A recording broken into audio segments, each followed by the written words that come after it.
आपण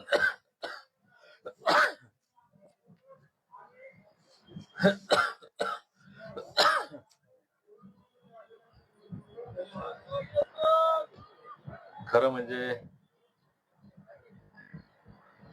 या ठिकाणी आमदार उत्तमरावजी जानकर साहेब आलेले आहेत. माझे आमदार प्रकाश अण्णा शेंडगे साहेब आपल्यामध्ये आहेत. 16 मार्चला मुंबईत येणार म्हणून सरकारच्या वतीनं एक बैठक 13 तारखेला लावण्यात आली होती आणि 13 तारखेच्या बैठकीत जी चर्चा झाली त्या बैठकीमध्ये असलेले बरेच मान्यवर या ठिकाणी आहेत. त्यात प्रकाश अण्णाही होते. खरं म्हणजे हा लढा आपला आजचा नाही, दशकानुदशक पिढ्यानपिढ्या हा लढा आपला चालला आणि या बैठकाही तितक्याच ताकदीनं होतात, तितक्याच सकारात्मक होतात प्रत्येक वेळेस. यावेळेस आम्ही सांगितलं, नम्रपणे सांगितलं, पण कठोर शब्दात सांगितलं की आता तुमच्या बैठका चर्चा ह्या भरपूर झालेल्या आहेत साहेब. तुम्ही आता हे आरक्षण कसं देता येईल ते आम्हाला सांगावं. आणि आम्ही अपेक्षित होतो 16 तारखेला निर्णय येईल. 16, 17, 18 3 दिवस गेले आणि निर्णय नाही. 4 दिवस आपण शासनाच्या नियमाचं पालन करत पानपोईला उपोषण केलं आणि त्यावेळेस सांगितलं की 23 मार्चला महाराष्ट्रातील सर्व मल्हार मावळ्यांनी आमच्या इल्यामाईंच्या लेखींनी आझाद मैदानाकडे यावं.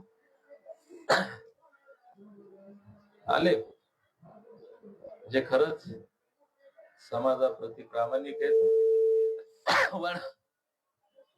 आणि ज्यांचे तळमळे. अण्णा इथं आलेल्यापैकी कुणालाही 1 रुपया कोणच दिला नाही.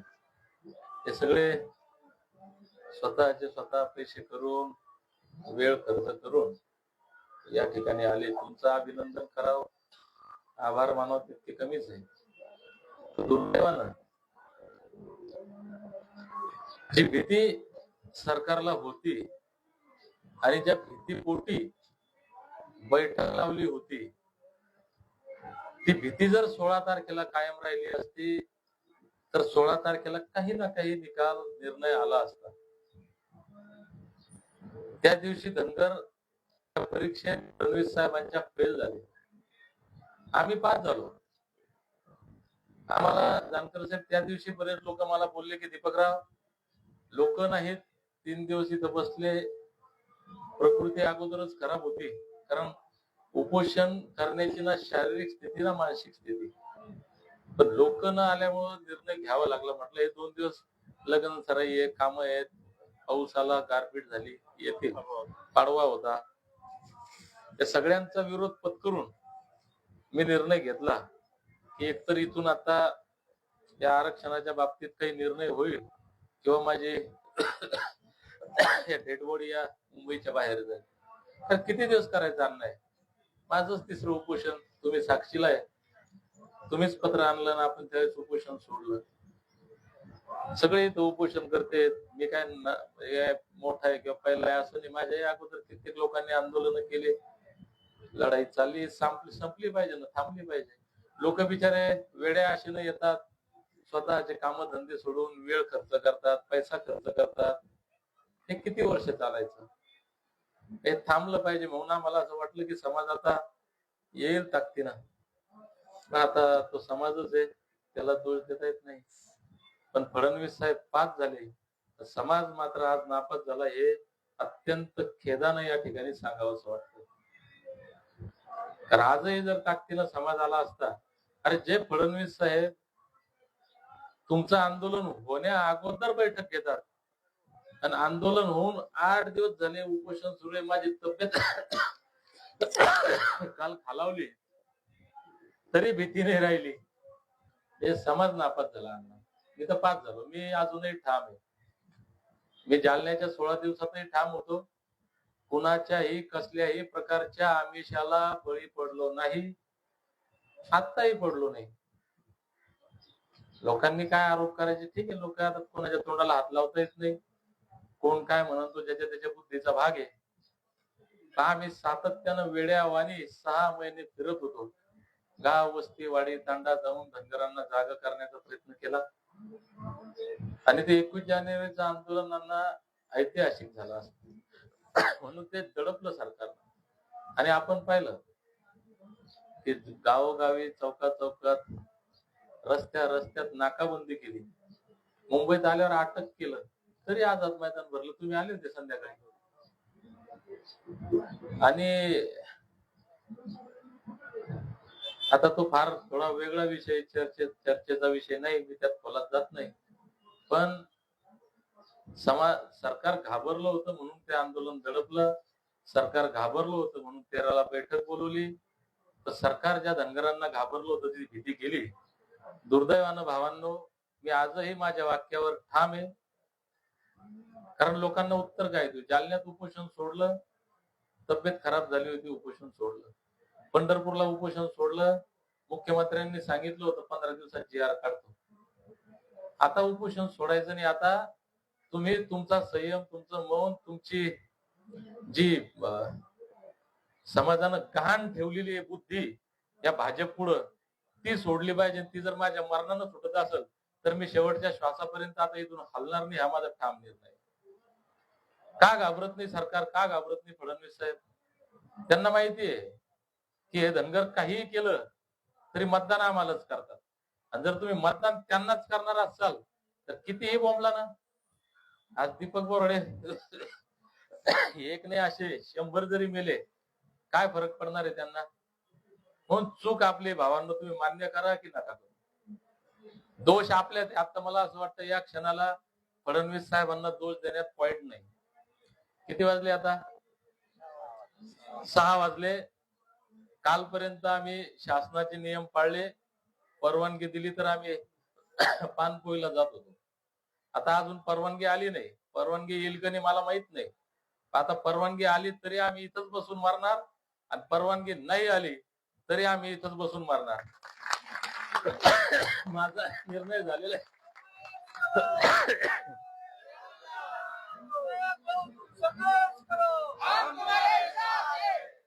आता समाजाची शेवटची परीक्षा आहे. आता अजूनही वेळ गेलेली नाही. मी सकाळी आवाहन केलं होतं, मला माहित होतं की इथं सरकारच्या छाताडावर बसून ते मल्हार तांडव केल्याशिवाय सरकारची अक्कल ठिकाण्यावर येणार नाही. म्हणून भावांनो, आहेत तिथून मुंबईकडे निघा. आता पोलीस आम्हाला इथं बसू देतात, उचलून नेतात, गोळ्या घालतात, हे आता येणारी वेळ ठरवेल. पण काळ आमच्या अस्तित्वाची परीक्षा पाहतोय.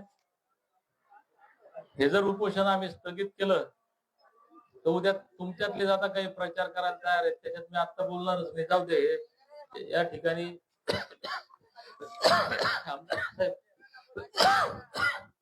पंडित साहेब आले, त्यांचे आम्ही आभार व्यक्त करतो. आम्ही म्हटलं होतं आमच्या या संघर्षाच्या काळामध्ये जे कोणी आम्हाला सहकार्य करतील, ते कोणत्याही जाती धर्माचे, कोणत्याही पक्षाचे असो, त्यांच्याविषयी आमच्या मनात निश्चित चांगली भावना राहील. आणि आता या ठिकाणी गेवराईचे आमदार पंडित साहेब आले, त्यांनी आम्हाला समर्थन दिलं, म्हणून त्यांचे आम्ही या ठिकाणी आभार मानतो. तर भावांनो, आता ते फार ताकदीनं मी इतकं बोललो, आता जास्त बोलता येत नाही. एवढंच सांगतो, महाराष्ट्रातल्या धनगरांना जर माझे शब्द समजत असतील तर आता माझा तर निर्णय झालेला आहे की आता देवेंद्र फडणवीस साहेबांनी 2014ला बारामतीमध्ये जे बोलले होते, पहिल्या कॅबिनेट मध्ये देतो, माझा सगळा अभ्यास झालेला आहे. 36 नंबरला जे आहेत ते धनगरच आहे. त्या पद्धतीनं त्यांनी हे सर्टिफिकेट कसं देता येईल तो निर्णय द्यावा. नाही तर या महाराष्ट्रातील सगळ्या धनगरांची जाहीर माफी मागावी की तुम्ही धनगर 36 नंबरला नाही, तुम्हाला कायद्यानं आरक्षण देता येत नाही. मी बारामतीमध्ये बोललो होतो, तो चुनावी जुमला होता. धनगर बांधवांची मी जाहीर माफी मागतो असं म्हणावं तर मी उपोषण सोडेल, नाही तर मी शेवटच्या श्वासापर्यंत इथंच पडलेलो आहे. पोलिसांना काय करायचं ते करू द्या, तुम्हाला काय करायचं ते तुम्ही ठरवा. जय मल्हार.